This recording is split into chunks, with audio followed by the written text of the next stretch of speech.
7:30 effects came on.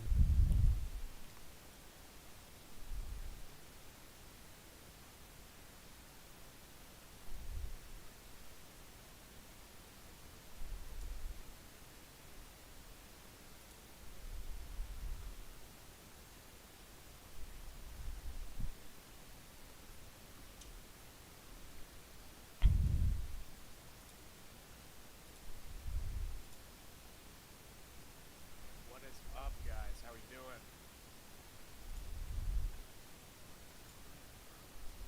Get this stream going.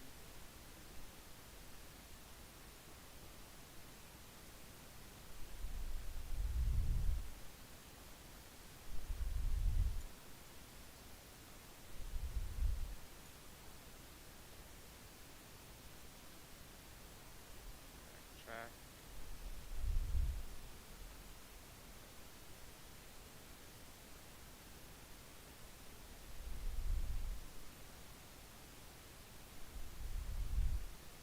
All right. So, what I'm looking for this morning is we have these two. I'm gonna start marking out the key levels with the 4 hour. So we have two key levels I'm really paying attention to. Number one, we did just take out this pool of liquidity. We've taken out a lot of lows, and a lot of the times I'll see this pattern where you'll have this big move down, create a fair value gap, and then you kind of consolidate. You barely pip the low, and then you usually sweep out whatever consolidation you made, and then that'll be a lower time frame market making call.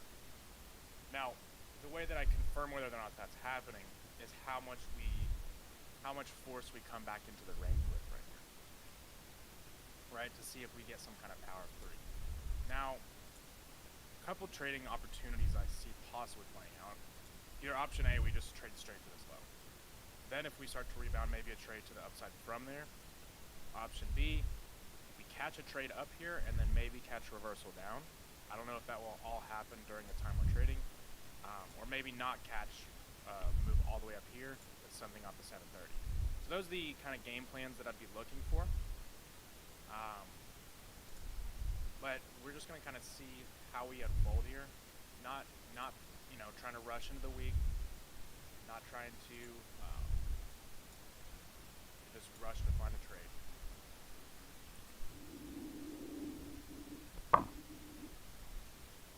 We've got news at 10 a.m. It's just consumer confidence. I mean, this is a pretty hit or miss event. You're not going to always see a huge move from it. So just to be something to be aware of. It's not like, Apple sees about to happen or something. But just put it out there.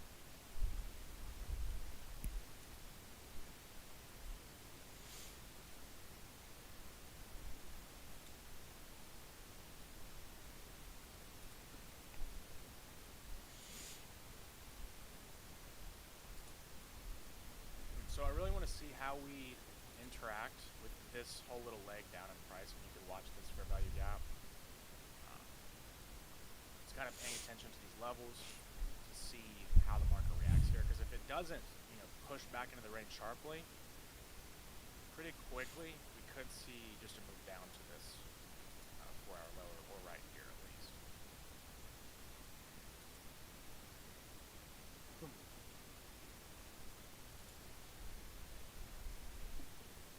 Hold on 1 second, guys. Can you guys hear me?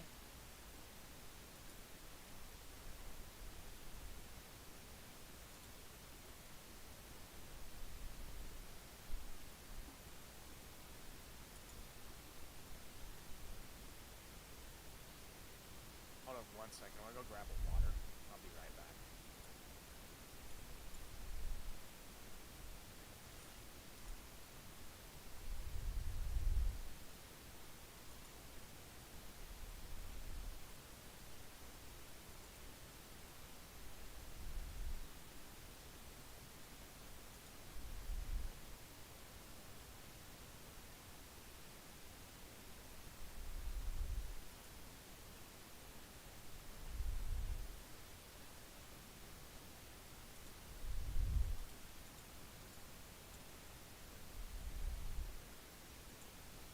All right.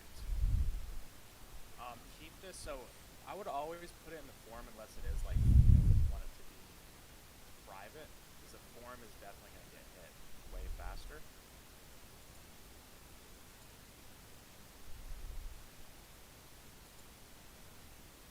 Claudio, can you hear?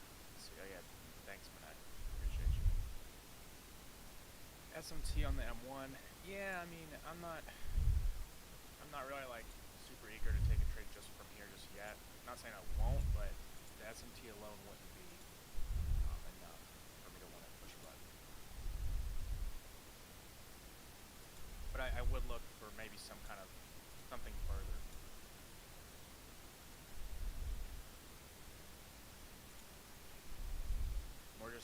More so just like energy to the downside if we do get it.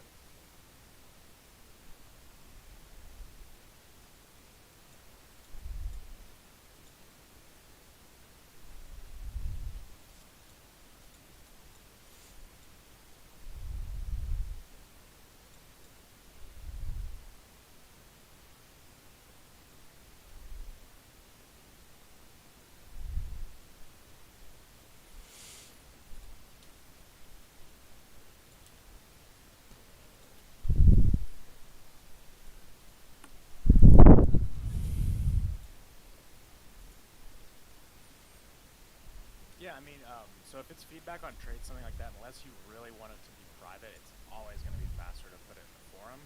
The reason for that is the way the notifications on Discord work. When you tag me in a forum, it shows up in a different notification pool. The way that they're prioritized, it gets pushed, and then those are the ones I always are going to respond to first.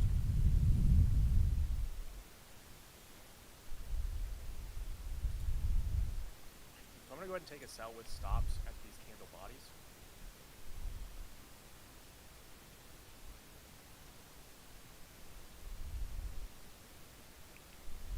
When I say candle bodies, it's just the ends of the candles right here.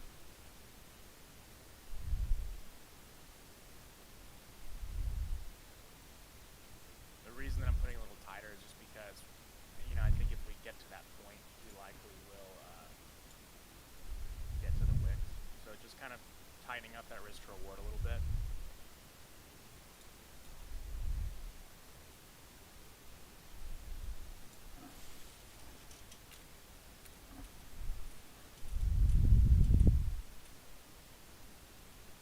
Ideally want us to form a fair value gap right here.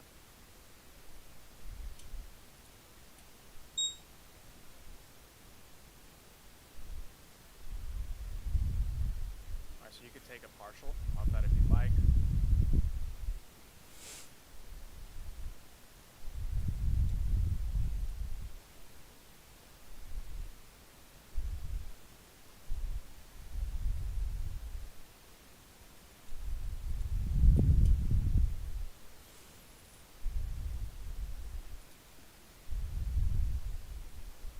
That was a fast one. It's important to have finger in the trigger, but if you missed that one, I could definitely see how.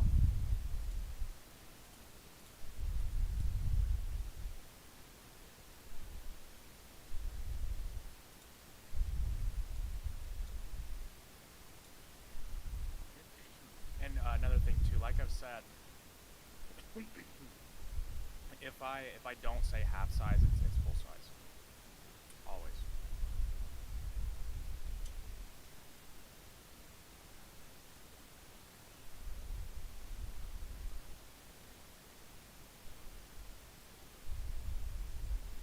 Close 2 or 3 minis, nice. I mean, let's get it.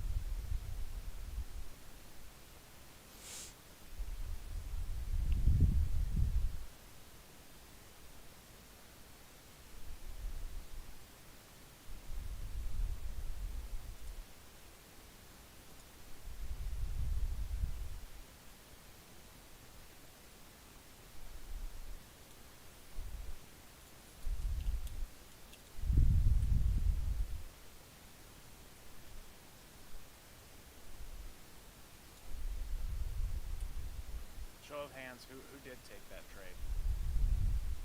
Entry for me is 19,501. Drop a dub if you took that.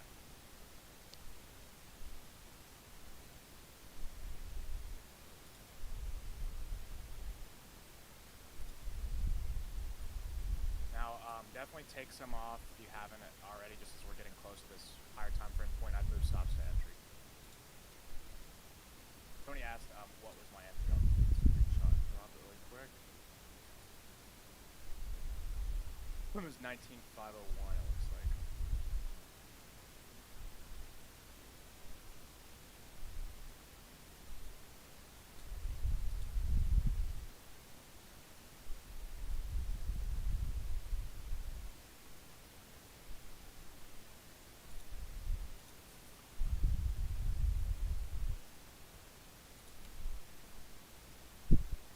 So if we don't form a fair value gap here, I'm just going to take the trade. So you can put your stop at this wick right here. Okay, I'm just exiting on that. The reason for that is I've had multiple times where we get really close to these higher time frame targets based on like a scalp, and then it sometimes just preserves it, comes to clean it all out. So I'm out of that trade. If you close all your position, there you go. That's Ninja Trader, Claudio. And it might end up hitting this target. I was going to take it in full with this target anyways, so not too worried about it if we just, exit. Let's see what I got the exit at. It was at 19,469.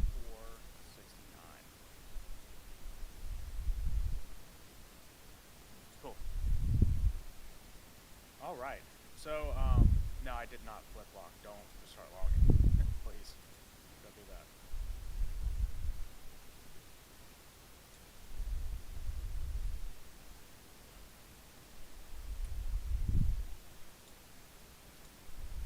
Now let's go ahead and, what did I say that made it sound like flipping long? I just said I'm out. Also, here is the exit.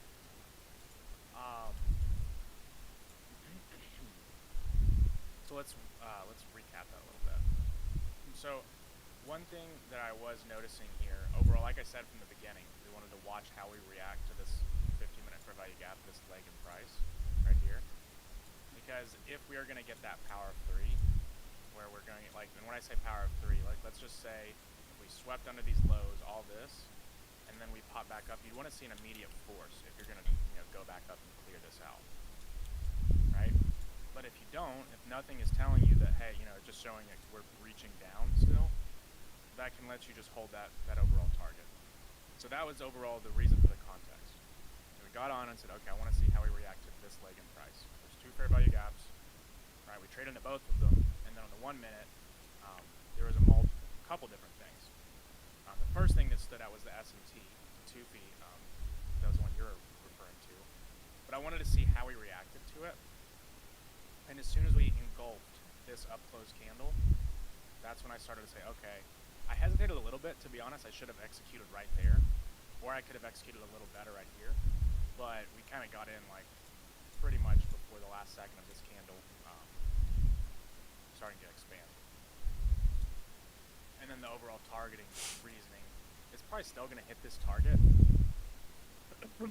but it is like a very, kind of like scalp, like we're in this last fair value gap. It's not a huge range in price.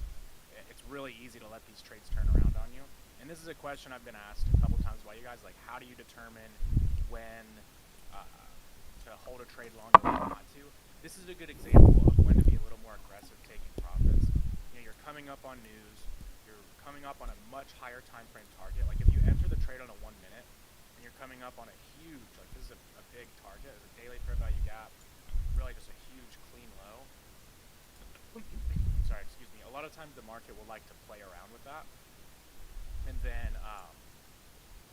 not tap into it, and it'll create some kind of consolidation, sweep out, or do a bunch of things that are not ideal to holding a scalp. So I think the answer to that is it's really contextual to like how aggressive was the entry. Did you expect this to be a big move? Like were you just trading that last little blip to this higher time frame target? Because if the market's been on this trajectory and you're just getting that last piece of it, this move is lower probability of catching it here. Catching it here. Alright, you have less room to play around with. It's not necessarily that I didn't think it. I still think it's about to hit right now. But it's just more or less kind of protecting risk on a dynamic level. Show of hands. Does anyone not understand why we entered that trade, because I want to make sure, because me just pushing buttons in front of you guys, I know that you guys that have been here for a while probably understand, but I want to make sure that literally everybody does. Didn't understand it too well. If you could ask me like which part you didn't understand, and also too, like asking yourself to figure that out, that will be solving half of the problem there is. The one thing I see too, like with a lot of people that I'm working with you guys, like if you guys notice, I always ask you all questions based on it's trying to get you to think. So the entry. So you understand the bias, just not the entry.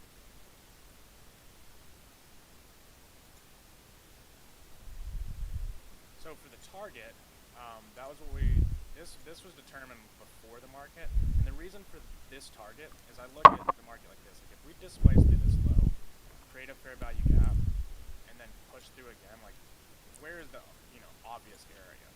There's just a very clean low that the market is. I always ask myself, like, as soon as this happened, what was the market reaching for?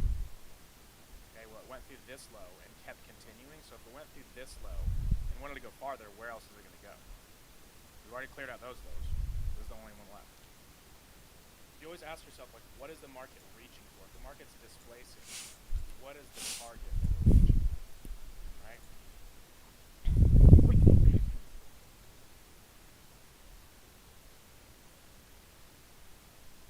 There we go, Brian. Seeing it, I love that you've seen a lot of progress I've noticed recently in terms of just being active in the live streams and just it's easy to get like discouraged sometimes, but once you start seeing that progress and the momentum, it's really monumental. Welcome, Jasmine. Exactly at what point do we learn this strategy? Yeah, so I mean, and you're going to be learning them throughout, like here on the lives, and you can ask me any questions you want. But week 7 is like the organized area for that.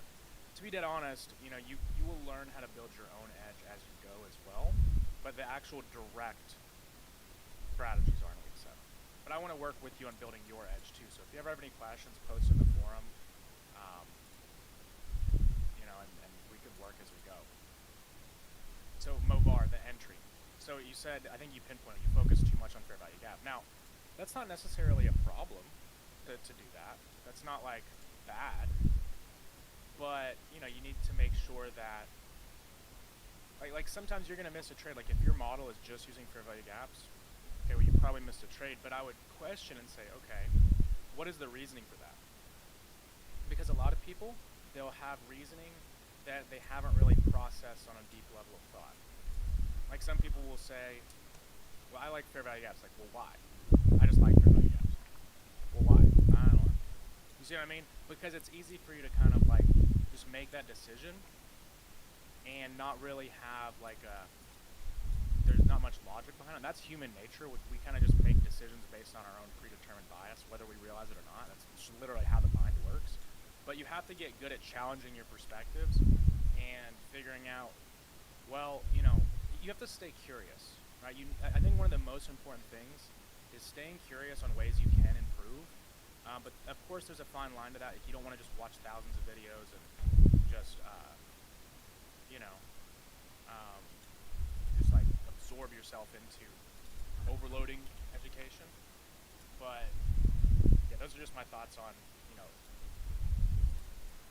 only picking one style of entry. Now, to kind of clear up on the entry, the main thing was we had a bearish bias, right? So we were kind of waiting to see how do we react to these levels. So if we react to these levels, which are bearish levels, in a bearish manner, which means we get a lower time frame confirmation, then okay, we could look to sell.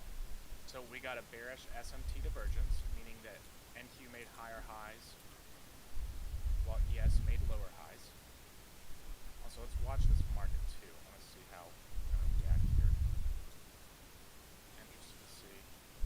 I want to get better risk reward than we have right now. But if it starts really ripping, we might be able to catch a trade back up towards a 730 or higher. But yeah, so essentially, we just had multiple confluences on a lower time frame at our higher time frame. That's really like simplifying what we're doing. higher time frame key level. Okay, once you have that, lower time frame confirmation. Now what is that? Really, to keep it simple, two confluences. Now what is a confluence? It can be a fair value gap and an SMT divergence. It can be a market structure shift and a fair value gap. It can be a manipulation block and an SMT like it was today. It doesn't necessarily have to just be one. I think that limiting yourself to just picking one, it makes you feel professional, so to speak, like you're being responsible, but it's actually pretty illogical.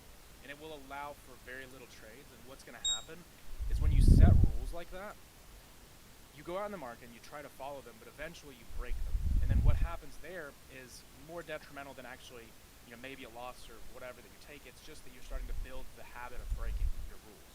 And then you start to just not really respect the trading system. That's the actual problem there. It's kind of like if you're running a company and there's someone that is maintaining things sloppily.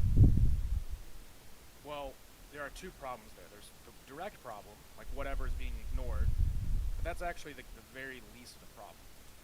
The big problem is that the tone that's being set of what's accepted. That's a long-term problem. That's the same thing that you're doing with yourself. Whenever you have too complicated of a strategy, and then you have to, quote, break your rules. And I know many of you guys have gone through this.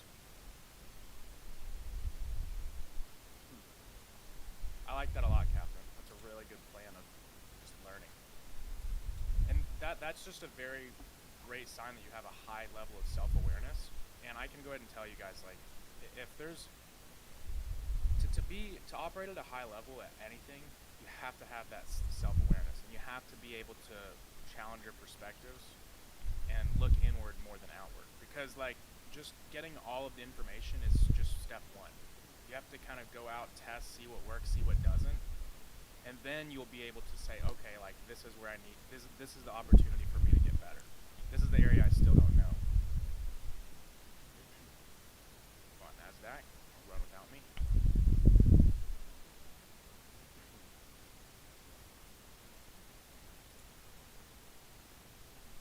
So SMT is NQ.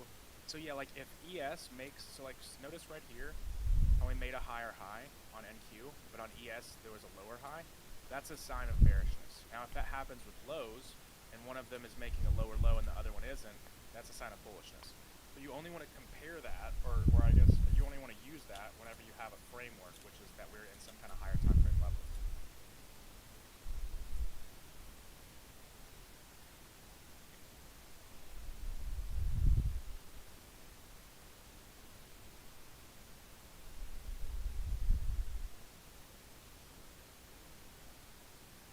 Lower time frame key level, on what time frame did I notice it? The one we almost touched a few minutes ago. I'm not sure if I understand, like this was a higher time frame key level that we did touch. And then this level right here, these were 15-minute fair value gaps. And other than that, it was just the 1-minute confirmation. Okay, so that blue line, that was just a very clean low that this market was rallying towards. Like as soon as we shifted down from here, if we shift down, okay, the market pushes down. What's it reaching towards? At this point, you could say it's reaching towards these lows. We come up and then we take it down again though, and then we form more fair value gaps and the market's showing more bearishness. Like what's it reaching towards? That.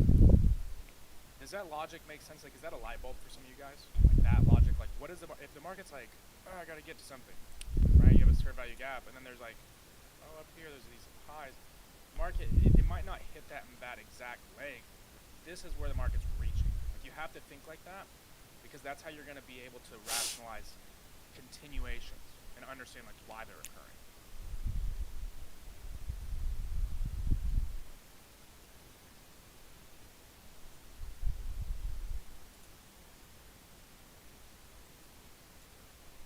So I'm going to watch here to see if we can get some kind of pullback in either one of these fair value gaps and maybe like a sweep and a manipulation block. I'm not going to be super aggressive here. I don't want the market to come back into this gap again. So like if we come down to here, I could use this as some kind of stop loss, but I want to make sure that I'm not just chasing. Yeah, the weekly outlook played out exactly as we said. Missed the entry. No, we shorted this move down here. Monsanto. But we're not long. Some people probably are long. I'm not long. To be honest, I was explaining stuff and I just couldn't take the long. I probably wouldn't have taken it anyways, but it's okay.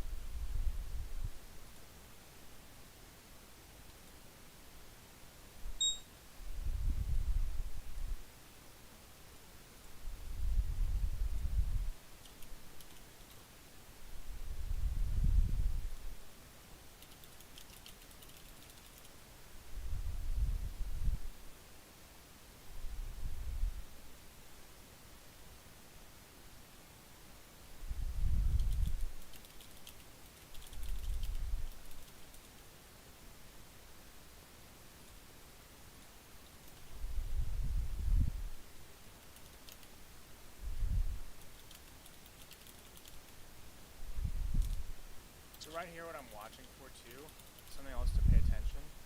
So like, look at this last little Judah swing we got right there. When they're really small like that, I always look and watch for it around that 2 and a 2.5 standard deviation, which is what we're getting to, and it's also lining up with the 7:30 open. So something to be mindful of here. Fourth standard deviation is up for these equal highs. We got this 15-minute candle close at 2 minutes as well. So I'm paying attention to this. Like if this doesn't close above this, that's going to be a little sus for me to long, to be honest. So we're kind of just watching here. We've got news in a couple minutes.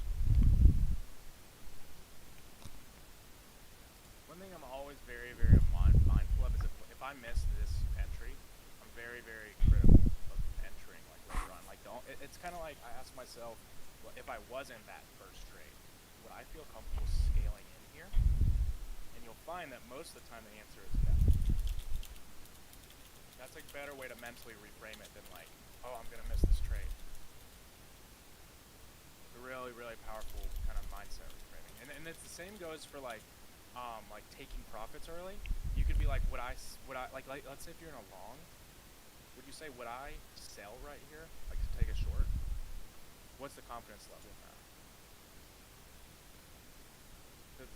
It's funny, if you can kind of like frame your mind, so to speak, a little bit better, you'll be able to do a lot better.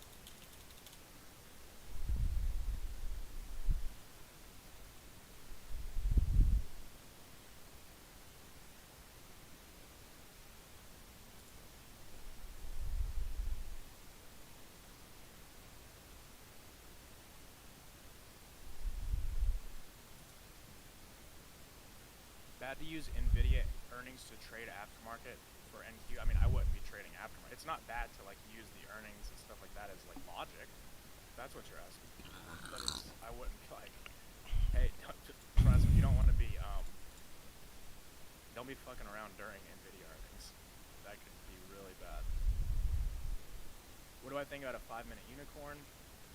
If it forms, I'd pay attention to it. The only thing that I'm not a fan of here is if we don't invert one of these like I think it's gonna. You have 45 seconds, but you're just kind of watching everything as it comes.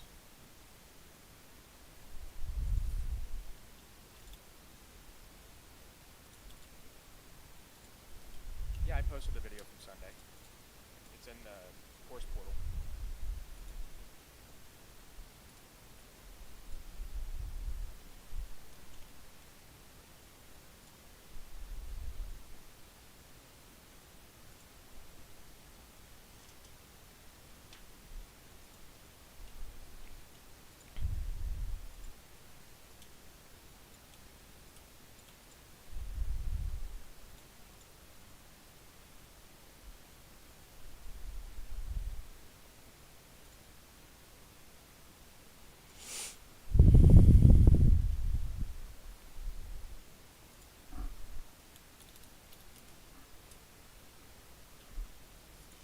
There we go.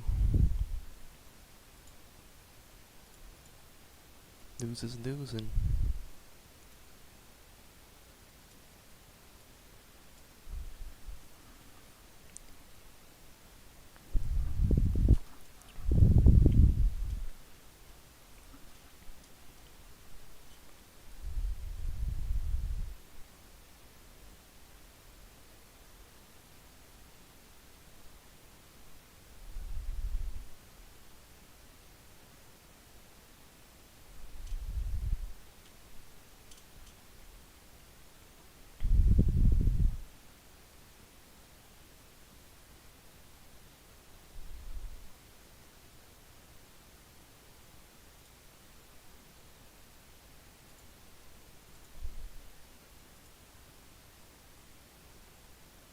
not super eager to long right here. If I end up missing out on a trade, it's fine. Not the end of the world. Just kind of being patient. Like when I get in these situations, especially when I'm taking a win in the morning, I'm just gonna be really picky, to be honest. Like I'm gonna be like, hey, this is a no-brainer.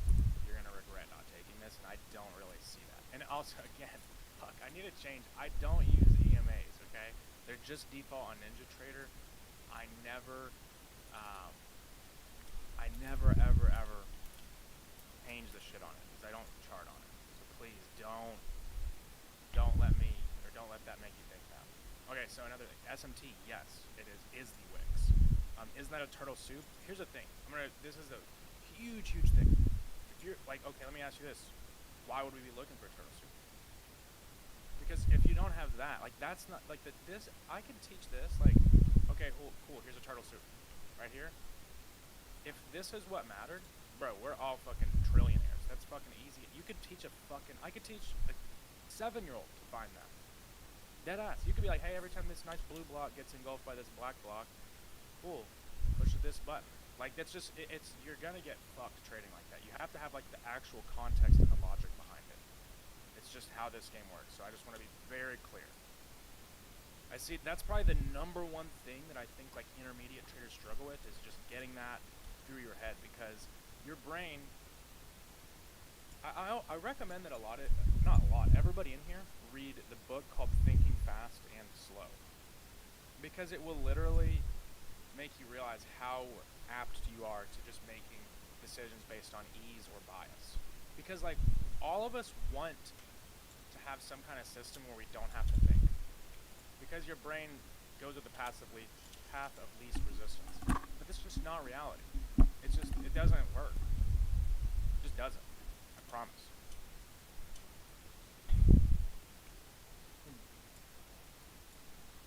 See what I'm saying about some red folder news? Like there's some guru out there like, yeah, I don't trade today. There's consumer confidence. It's low probability. It's like, dude, you didn't even realize it happened. How many of you guys forgot there was news? I always said, people are like, yeah, man, red folder. It's risky. Like, bro, what the fuck are you talking about?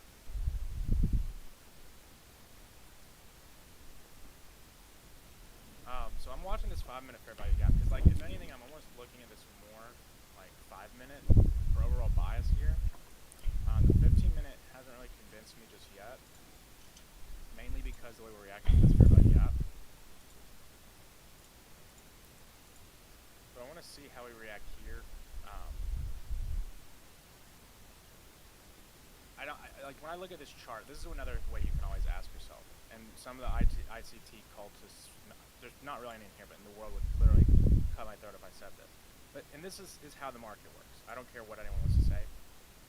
Like ask yourself, are buyers or sellers still in control here? Like zoom out to your 15-minute and say like when you look at this, it doesn't become super appealing to long.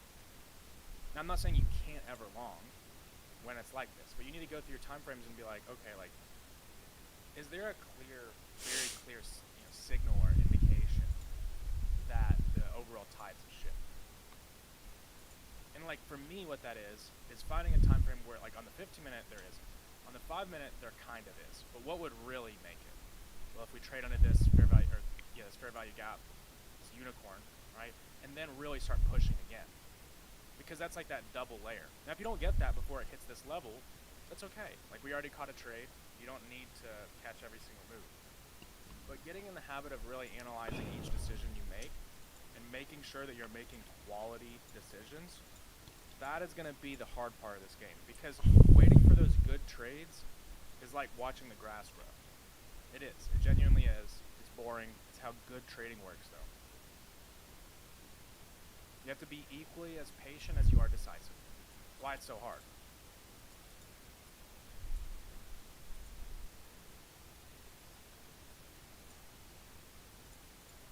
Hey, I love to hear that, Justin.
do its thing.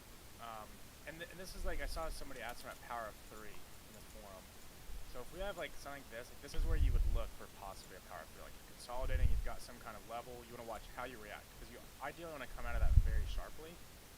And then if you're trailing stops, like let's say if you entered in right here, say if you entered in right there, if you sweep this and have a shift up, like trail your stops under that low. Because it's like the market cleaning out. Like think of that as like the market's, ready for its next move.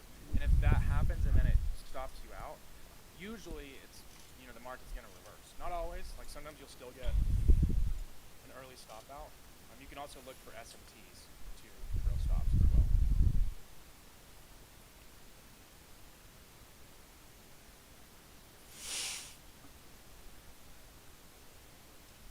Five-minute fair value gap. So if essentially the first price target was manipulation, not display. Correct. Yes, we traded the manipulation. And that's a good way of saying, like, that's why I was a little aggressive, is because I'm looking at it like this could just be a fake out move. So a lot of people say, like, don't trade the manipulation, wait for it and wait for the reversal. I disagree. I think that there's opportunities on all legs, but it's just about understanding the context. Why is the 730 so important? So it is the opening of the second quarter of the New York session if you break it down into 90-minute cycles. 6 to 7:30, 7:30 to 9, 9 to 10:30, 10:30 to 12. And we expect the market to either be starting manipulation during that cycle, or let me just simplify this. So essentially you're going to look for manipulation and distribution in the second and third quarters. Okay, so if you see if you have opening price and the market's trading past it and then it trades back into it, usually that's going to be a Judas if the market's going to reverse. Now, if it doesn't reverse, that can be a fail flip. Like if it pushes and crosses over this, likely whatever move that it made before reaching it, that was the Judas. So it's really just a barometer of bias. Like if you hit this level and you push through it coming from one area, it's likely the market's bullish. If you reverse from it, that's likely going to be one of the highs of the session, and the market's going to be bearish.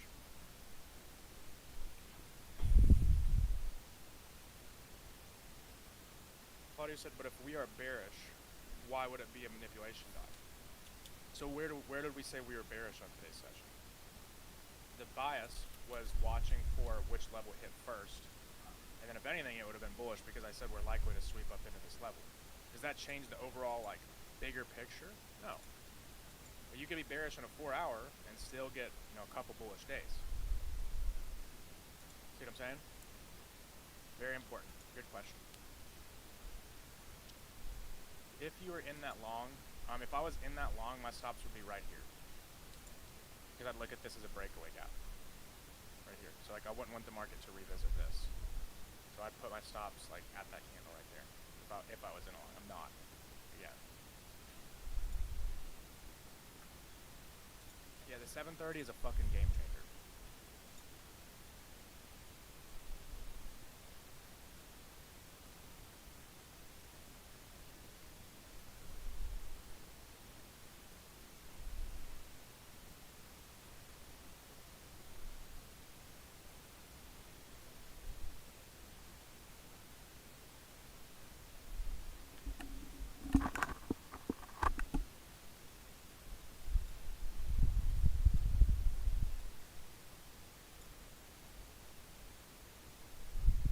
So if I was in this trade now, I would move stops up to this level.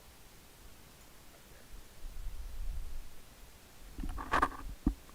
Could I see rejection? I mean, I could see the idea for it, but I try not to see things till they happen. It's a dangerous path.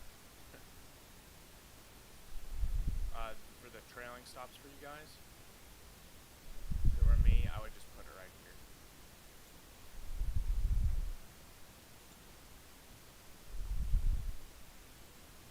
You could also, if you want to be super aggressive, you could put it right there, because if the market doesn't form a fair value gap right here, it's likely to come clean this out.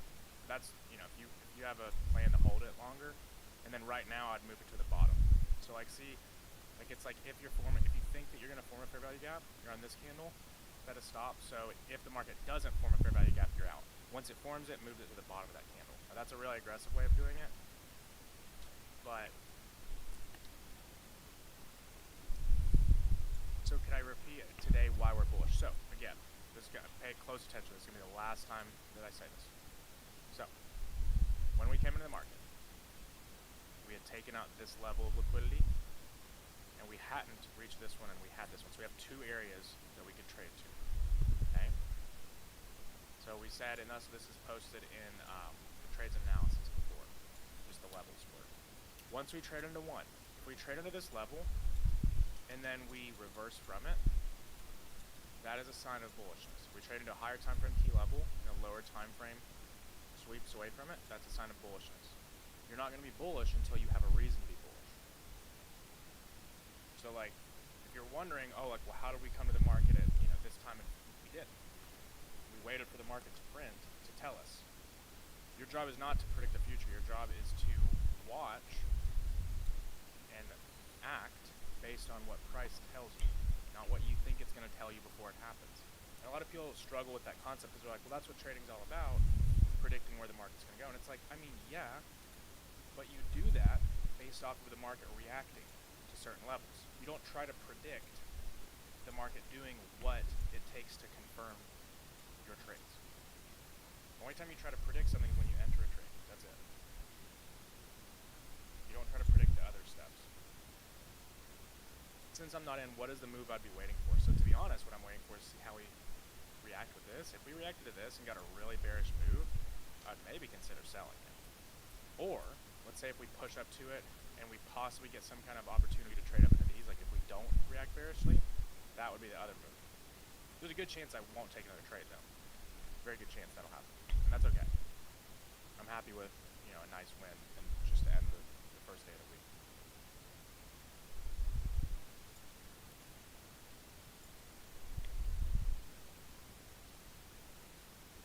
I practiced PA from 7 this morning till 8:30. Had fun paper trading it. You've been doing it every morning.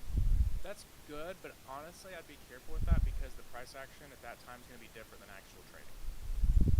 I don't want to be like that, dickhead that's ruined the fun, but just being honest.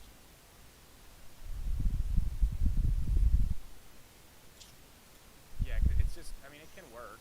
Definitely can work, but it's definitely, again, it's just like let's just say, I'm trying to think of an analogy here. Like, let's say if you're trying to train for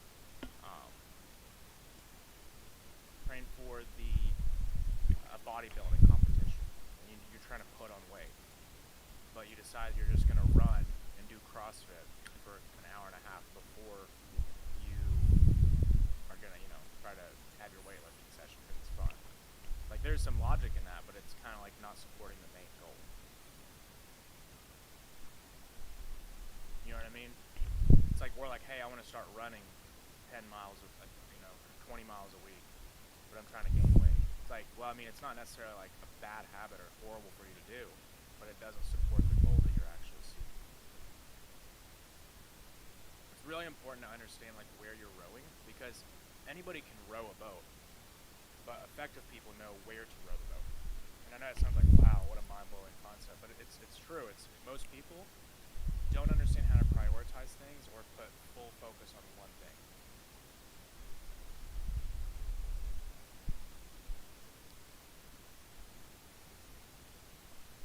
Prioritization is probably the most important skill you can have to operate at a high level because there's always 100 things you can do or fix, not always 100 things that are going to be effective, right?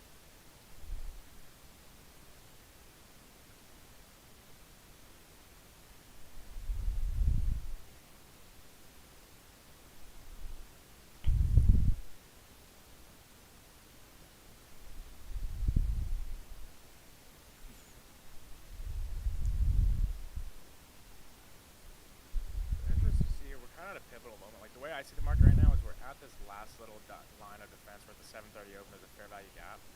The market's kind of deciding, letting liquidity build, kind of deciding where it's going to go. I'll probably stay on for another 10 minutes or so. If I don't see anything clean before then, I'll just hop off the screen.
honest, I was too focused on recapping the trade. What I'm going to start doing too is waiting until the end of the session to recap the trades. Because I know a lot of times everybody wants it right then, but sometimes it kind of does distract from trading, which I want to make sure that that's what we are focused on during the trading calls.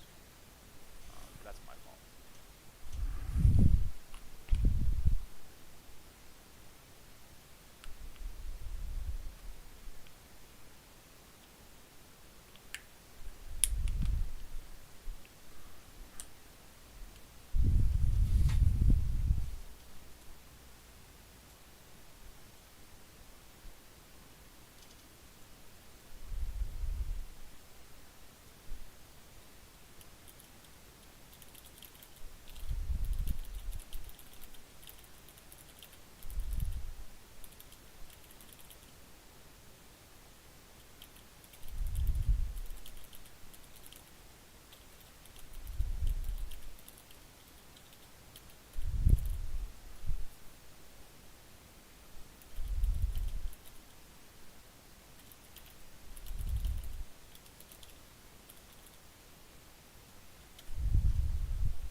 Hi Jesse, in week 1, are there any specific setups you look for when you trade? It seems very free-flowing and you are painting a story. Would someone have to practice the setups and entry models many times to get to that point? So it's a multifaceted question. So primarily what we're doing here is going to be what's called the MMEM in week 7. So you'll have that along with a lot of other entry models, some of which are better for London session. So those are there for people who can't trade with us. But essentially it's all coming down to the MMEM. Okay? It's going to be higher time frame key level, lower time frame, multiple confluences telling us we're coming out of that key level during session, and then we're using different tools such as the 730 open to gauge our bias. Now we also have a fail flip model, which you can see in week 10, which you have access to right now. Like let's say if you're not getting those lower time frame confirmations in that level, that tells you that whatever higher time frame level you're in is likely to fail and will trade at a lower one. Now this is obviously a very high level overview. So that's number one part of your question, which is like, are you looking for any specific setups? The second part of the question was, would someone have to practice the setups many times to get to that point? And the answer to that is yes. There's absolutely nothing worth a shit that you can do other than master this, right? Like for example, like if there's something good that you need to learn, anything, whether it's trading or anything, you will have to practice it many times to get to the point of mastery. 100%. Now, do you have to be a master to make money? No.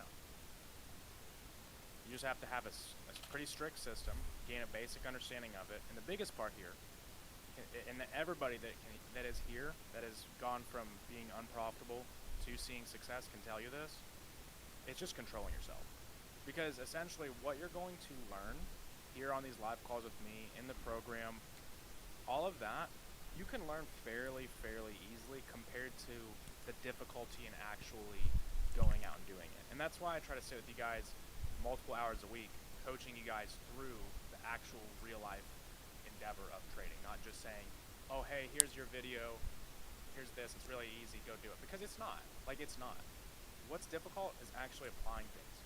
And the reason it's difficult is because you have to reframe and rewire the way you think. And that comes with sitting here with me, skin in the game, taking losses, taking wins, and everything in between. Price tag into that 730. Looks like some nice force with it as well.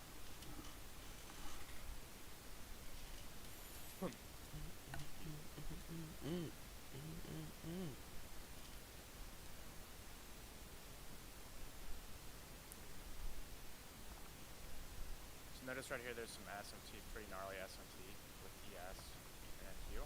That's where I would be putting my stop like right here if I was in NQ. If I was still in a trade. I'm not in a trade, again. I think everybody knows that by now, but still. I'd put my stop right here. Possibly take some partials if you want.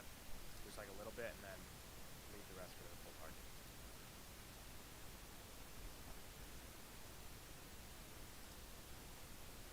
I had a doubt that I'm going to get another entry here, to be quite honest, just because the risk to reward, and unless we form some kind of fair value gap here, consolidate in it really cleanly and give an entry model. But, you know, I'm happy with the one win that we did take.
Articles, man, this is going to be one of the coolest success stories yet. You guys should have seen when Particles joined, bro. He never thought he would make it. He's a fucking goat. He's way smarter than he. It took him some time to realize how good of a trader he was. After the first trade, what would have made you go long? To be honest, if I wasn't, if I was focusing, what would have made me go long was right here. Market structure shift, fair value gap. As soon as we tapped into that. Probably would have waited to see how this candle printed. But I was explaining that first trade. And then by the time that kind of realized that we were up here and then stopped. Risk reward. Because like the main thing is too when we're trading under the 730 open, I kind of look at that as my first target, so to speak. So like if I'm right here, like entering right there with a stop under this, that's decent risk to reward. Entering up here with a stop under that, that's not as great risk to reward. And another thing too, if I was framing it as like a scalp, like and I had a really good entry, it'd be different. I would take a lower risk reward trade. It's not that I'll never take that. But we took a lower risk reward trade here, but it's just like the confidence in like that quick move to the level. Like do you think you have if there's not much room between you and the level and it's very obvious, you can take those low risk reward trades because it's, you know, very high probability. You literally just trade it. You're basically like catching that falling knife and just driving in the last stab, so to speak. More than wrong, but that's pretty much what it is.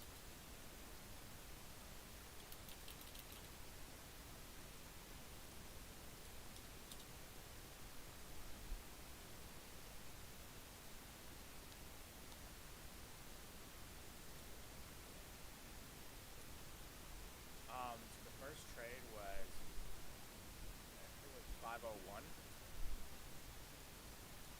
It's 501. God, if I can get it. Stops was at this right here, and then the target was down there. So it was a 1.5 arm. 1.6 actually. But we ended up trimming a little early, but the target was 1.6.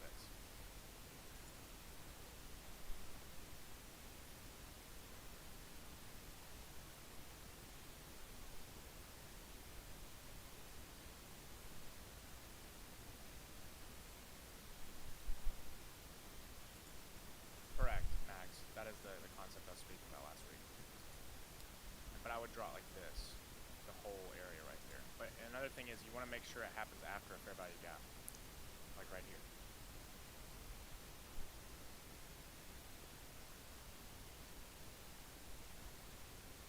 Sorry, excuse me. It's probably loud as shit.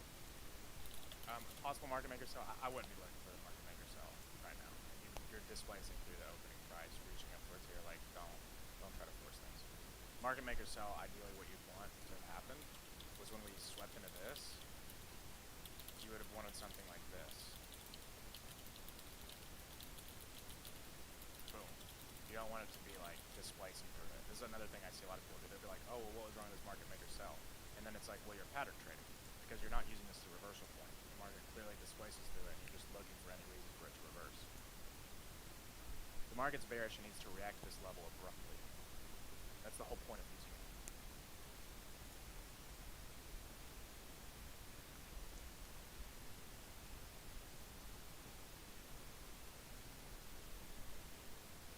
Isaac said, hey Jesse, this is a great question. I didn't take the long because I thought taking the 1 minute trade off a 4 hour key level seems to be skipping a few steps.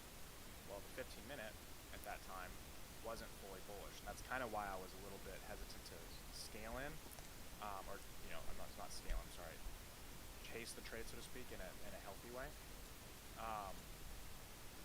But another thing you can look at is just overall the way the session characteristics are going. And if you get good risk to reward, like let's just say if you took a trade down here and you're kind of more aggressive, you don't really even need to go full risk to reward. Because if you're trading this and you put your stops like right here, and this is your target, you know, you don't have to enter a full trade if you don't want. If it's a little more aggressive, so to speak. Based on what you just said, does a 730 hold more confluence in footprints? I would just look at it as an evergreen footprint that's always there.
On that note, guys, I'm going to hop off.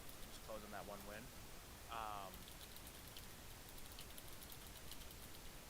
But yeah, nice day. Pretty bland, but I mean, we still made some money. So, pretty happy with it. As always, guys, appreciate your time. And we'll be live tomorrow at 9:30. Yes, the recording will be uploaded. And I'll see you guys tomorrow. Peace.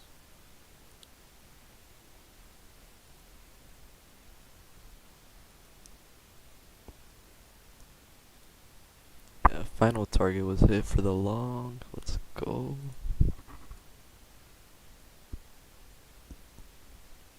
But other than that, I'm about to be out of here.